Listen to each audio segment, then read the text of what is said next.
আব্দুল্লাহ বাবা, ওঠো, ফজরের সময় হয়ে গেছে। আজ কিন্তু মাদ্রাসায় যাওয়ার দিন।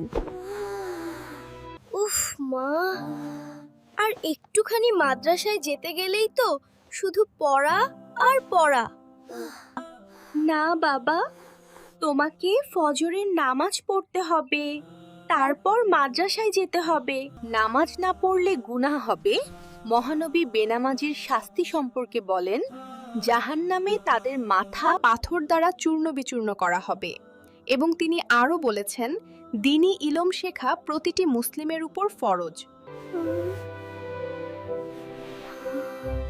আচ্ছা ঠিক আছে মা, আমি উঠছি।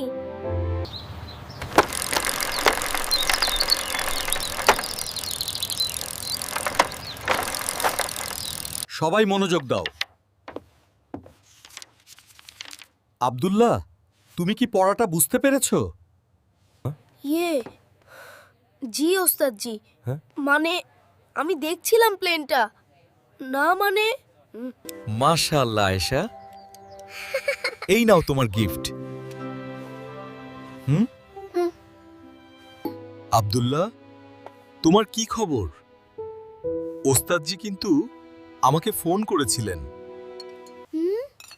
তুমি নাকি ঠিকমতো পড়াশোনা করো না? শোনো বাবা, আল্লাহ আমাদের প্রিয় নবী মুহাম্মদ সাল্লাল্লাহু আলাইহি সাল্লামের উপর প্রথম যে শব্দটি নাজিল করেছিলেন তা হলো ইকরা, অর্থাৎ পড়ো। তুমি শুধু বলবে রাব্বি জিদনি ইলমা। বলো আমার সাথে, রাব্বি জিদনি ইলমা। হ্যাঁ আব্দুল্লাহ, এই তো হচ্ছে। আবার বলো।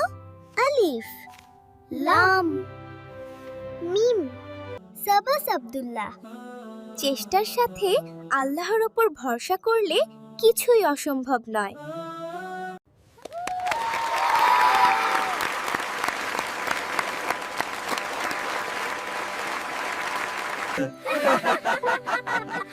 মা, আমি এখন থেকে রোজ মন দিয়ে পড়ব। এই তো আমাদের আব্দুল্লাহ, লক্ষ্মী সোনা ছেলে। শিক্ষা নেশে ইসলামী সময় যখন মেলে, এই নাও, বন্ধুকে এটা তোমার সে ঈদের সাহায্য উপহার। করে, বাড়িয়ে দেয় হাত।